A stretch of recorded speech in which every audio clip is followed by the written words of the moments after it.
Samaritanos.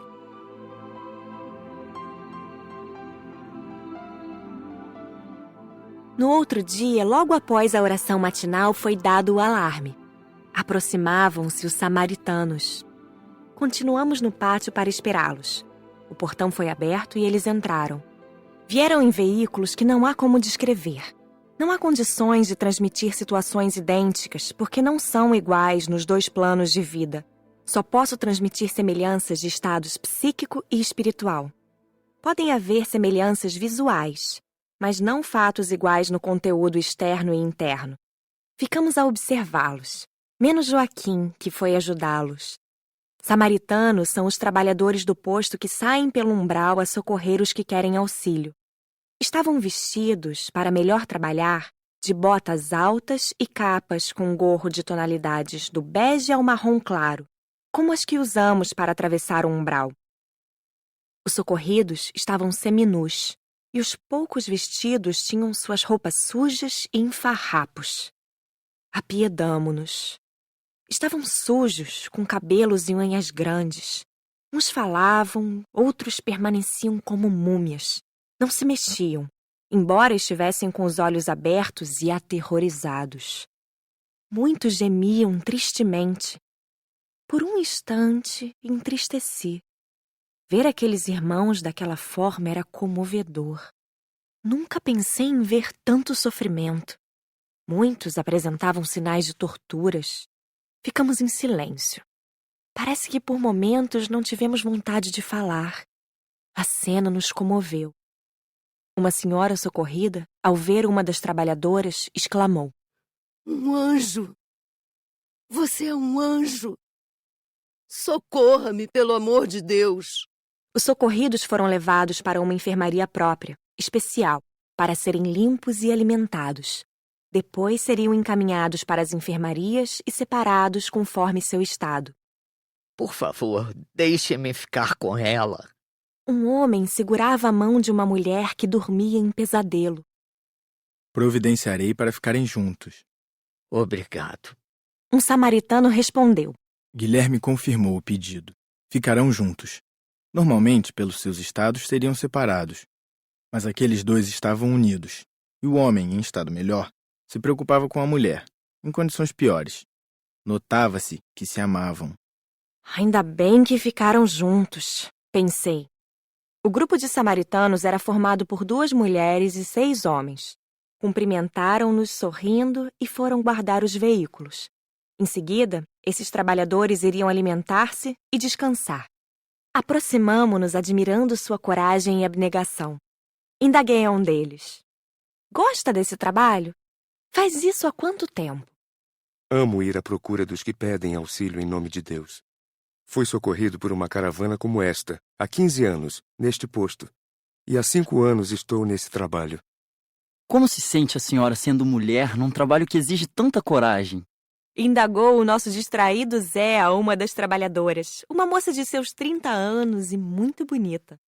Não existe no plano espiritual trabalho só para homens ou mulheres.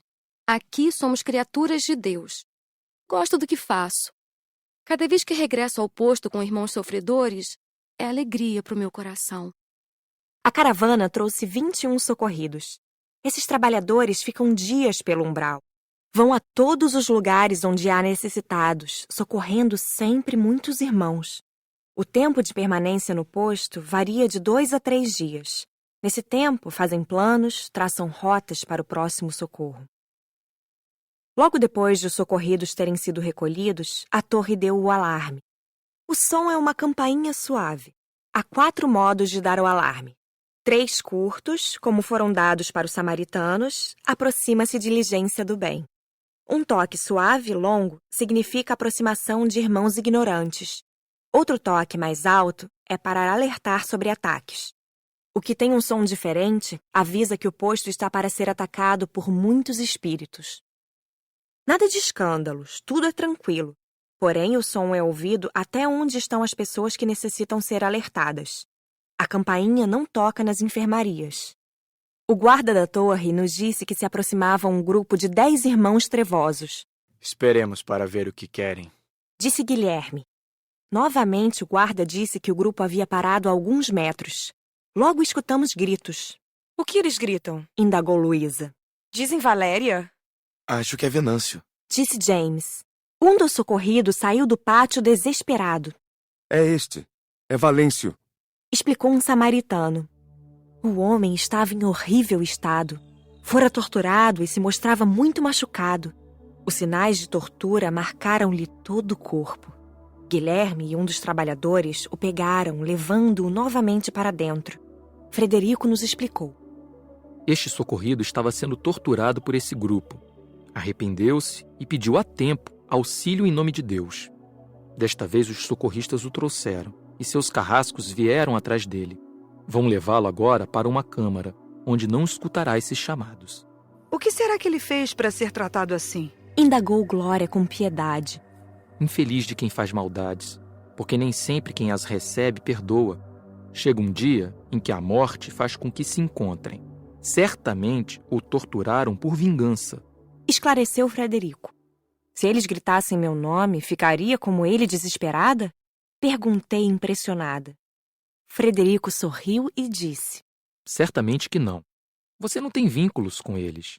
Para sentir seus chamados, é preciso estar vinculada a eles, ter as mesmas vibrações e ter ficado muito tempo com eles, como esse irmão ficou. Se um grupo a chamasse, ouviria simplesmente. Não deve temer. O medo é para quem duvida. O guarda da torre ficou atento, mas os do grupo gritaram de longe por 30 minutos. Não tendo resultado, resolveram ir embora.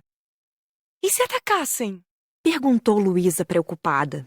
Teríamos que nos defender com raios elétricos. Respondeu Guilherme, tranquilo. O que presenciamos aqui acontece sempre? Indagou Ivo. Sim, às vezes ficam inconformados ao perderem suas vítimas. Alguns como esse só os chamam. Outros nos atacam. Mas uma vez aqui dentro, ninguém sai se não quiser. Respondeu Guilherme. Eram 11 horas da manhã.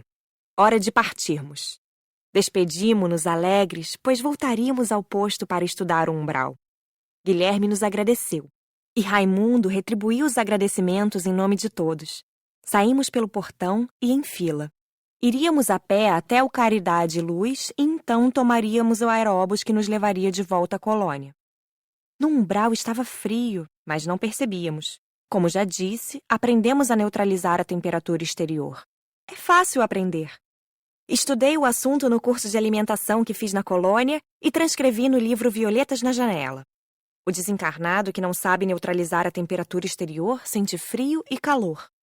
Mas sentia-me um pouco sufocada. Fiquei bem perto de Flor Azul, que continuava tranquilo. Confesso que o umbral me dá medo. Ler ou ver em filmes é uma coisa, mas lá, pessoalmente, é outra. Nada tem de bonito ou agradável. Voltamos sem problemas. Quando chegamos ao abrigo Caridade e Luz, foi um alívio. Só paramos lá para pegarmos o aeróbus. Estava cansada e a condução veio em boa hora. Que gostoso é estar na colônia. Chegamos à noite e fomos direto para o nosso alojamento, onde nos alimentamos e descansamos. Gostava de anotar tudo o que via, e era nessas horas de descanso que o fazia. Depois de ter anotado, dormia algumas horas. No outro dia, cedinho, tivemos a aula de conclusão. As perguntas foram muitas. Os trabalhadores do posto recebem bônus hora? E os samaritanos? Ganham mais? Indagou Cecília. Raimundo foi o escalado para responder. Para todos são contadas as horas de trabalho. Recebem bônus hora os que querem e precisam. No trabalho que requer mais esforço e se despende mais energias, recebem dobrado e às vezes triplicado, como o dos samaritanos. Os samaritanos são atacados? Quis saber Glória. Esses trabalhadores são chamados de muitas formas, missionários, emissários, etc. São atacados muitas vezes. Saem sempre pelas regiões do umbral e às vezes ficam no posto somente por horas. Rara é a excursão em que não são atacados. Nossos amigos não são intimidados com isso. Possuem redes de proteção e estão sempre com os lança-raios, aparelhos de defesa pequenos. São espertos e se saem sempre bem, porque não estão a fim de brigas e, por isso, impõem respeito. São heróis. Que trabalho difícil. Eu os admiro. Eles têm folga? Marcela falou entusiasmada. Têm folga, sim. E as passam como querem. Uns vêm à colônia, e alguns visitam amigos e outros ficam no posto. Eles percorrem todo o umbral? Perguntei. Sim, percorrem. Em cada excursão vão para uma parte do umbral. Vão em todas as cavernas, buracos, vales, enfim, por todos os lados. São experientes e conhecem todos os lugares do umbral nesta região. Eles vão também às cidades do umbral? Indagou James. Sim, vão. Algumas vezes pedem autorização para pegar alguns que querem socorro. Outras vezes, os samaritanos são vistos pelos habitantes das cidades do umbral socorrendo alguns irmãos.